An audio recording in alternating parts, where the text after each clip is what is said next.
If you ever want to feel like you're taking a step back in time, pay a visit to Playland Park in Rye, New York. The park opened its doors in 1928, so almost 100 years ago, so it's just north of the Bronx, right on the Long Island Sound. It was built during a period of rapid growth in that area, and some of the team members behind the successful Coney Island came over to see the construction of this park. And to this day, it is one of only 2 theme parks to receive the designation of being a National Historic Landmark, the other one being Kennywood in Pittsburgh. And it's had quite a history. It's currently home to 46 attractions, 5 of them are roller coasters, but it's had a grand total of 16 different roller coasters over the course of its history, so 9 of them are currently defunct. I'll talk about some of those other rides here in a little bit, but I had the opportunity to visit Rye Playland for my first time in the summer 2023. I had heard a lot about it. I remember seeing the park in the movie Big starring Tom Hanks back when I was a kid, and so I always wanted to visit, but I didn't really have like an excuse to get up here. You know, none of the roller coasters look super outstanding, and with so many different theme park options in the New York City area, I usually always result to just going to Great Adventure or continuing on to Connecticut to go to like lake compounds, which might be one of the reasons why Rye Playland has kind of fallen behind. From what I've gathered, it seems like the park was in its prime back in the 90s or 2000s when it was full of life. They are home to a lot more attractions, many of which have been removed, and the park seemed to fall in the cycle of just not receiving any investment, letting things go, and so as a result, the park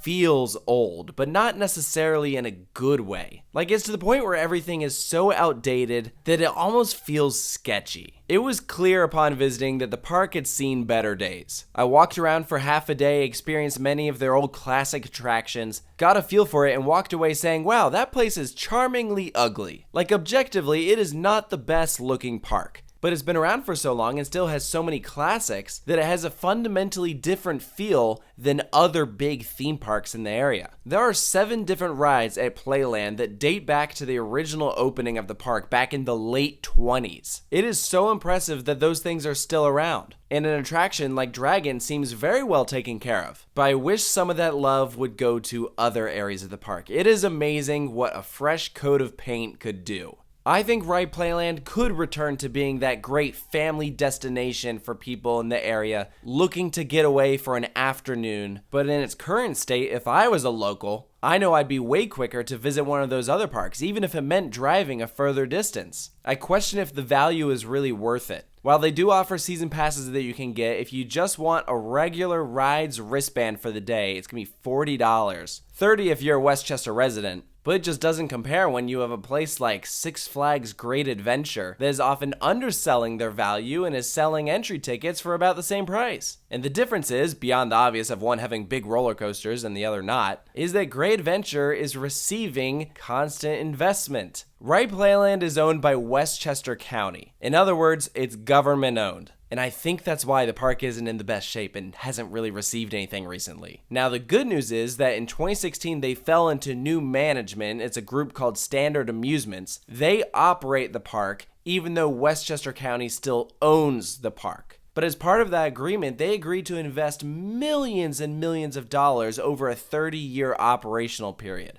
I believe that kicked in starting in 2022. That's when we saw an upgrade to some midway games, the addition of a few smaller family rides, and then some like infrastructure improvements such as like renovated bathrooms. So I never visited the park before this started, and I think some of the things that were more recent definitely stood out, like you could tell what was fresh and new and what had been around for a while. In just a couple years, they'll be turning 100. I would love to see an even bigger makeover then for their anniversary. I think it'll all just depend on if people will continue to go here. Which, ride-wise, this is really a kids' park. Of those dozens of attractions, most of them are for children. They don't really have a designated thrill ride. I guess the closest they got was a Zamperla Volare, which is currently standing but not operating. It closed in 2023, and there was this big banner up that says something fun is coming in 2024. But to my knowledge, nothing is open, so I don't know what that was about. If I was in charge of pouring money into this park, I would give them a nice, small, mid-sized thrill coaster. It doesn't even have to be custom, just something bigger to feel fresh and complement those older attractions. Like I love the idea of a Eurofighter going here, or some kind of family launch coaster. Because as of right now, they have a Wild Mouse, a kids coaster. Actually, they claim it is the world's oldest roller coaster, specifically designed for young thrill seekers. It's so small that adults actually can't ride it at all. Although during the event I attended, they did make an exception for us. But it's a very charming attraction and get people worked up to eventually riding Dragon Coaster, otherwise known as the Mariah Carey coaster. You might be familiar with her music video, Fantasy. Certainly built up a lot of attention.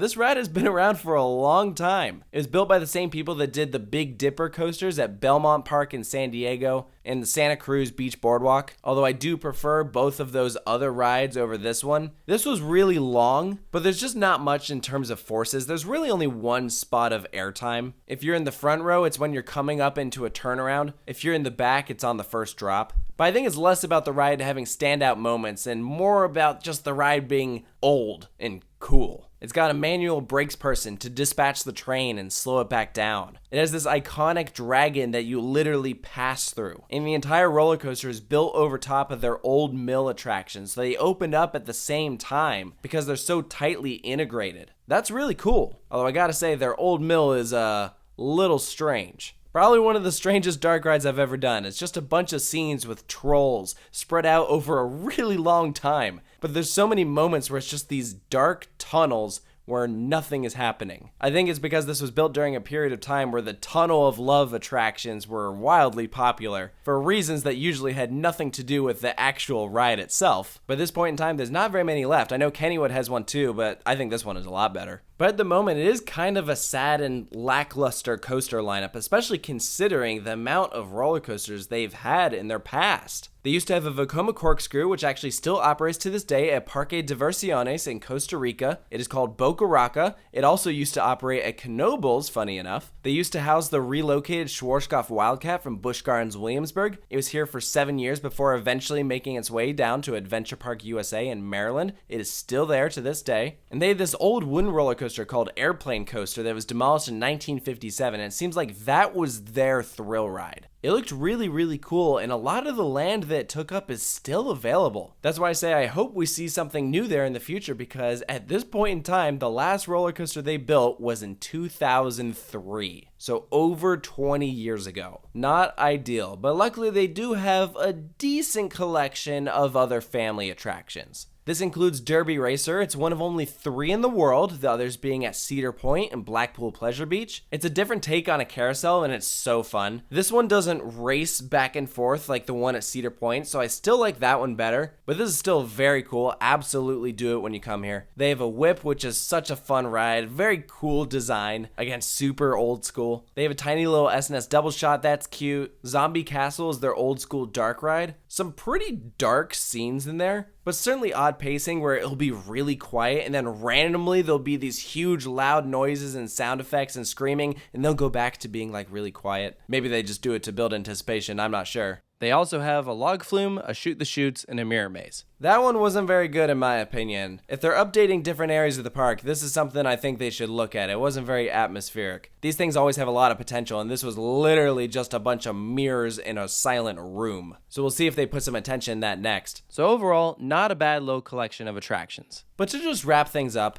Rye Playland feels locked in time in many ways. I'm sure it was awesome back in the day, but now it just gets forgotten, especially due to the sheer quantity of parks in this region. It's in a nice location up against the waterfront. It has some nice Art Deco architecture. I love that focal point of that music tower all the way down to the end of the pathway. I think it's cool that they have a stage set up for performances. It's a nice design having the center wide open where they can plant some flowers, and then you put the rides on either side. All that is great until you get to some of the rides where it just looks like it's a temporary carnival setup. There's no heart. It feels like it was just plopped down with the intent of, making some money, but no thought put into how it will look. Or hey, how could we dress this up? And I think as a local, that'd be disappointing to feel like your home park is metaphorically and also quite literally crumbling. But I like to think with this newer management in place that the future of this park over the next few years will be better. Because as of now, if I'm thinking about would I recommend a visit to Rye Playland, I'm honestly leaning towards skip it. At the moment, it feels like the owners have not been doing the park justice. I've been going to New York ever since I was a kid, and it took me until recently to make my first ever visit, because I just didn't have a strong drive to go. And now that I've been, if they don't add anything new and exciting ever again, I probably won't go back. I was content with my experience. At the end of the day, I was glad I went, but there's nothing there to keep me going, and I think that's why this park is largely for the locals, like those who quite literally live nearby. But there's a lot to do around New York City, so if they want to keep people coming back, they're gonna have to make some serious changes, and I wish them the best of luck. So let me know down in the comments below if you've visited Rye Playland in New York, if you agree with the points that I brought up, if you think there's anything I missed, and of course stay tuned for more park reviews here at Coaster Studios, and I'll see you next time.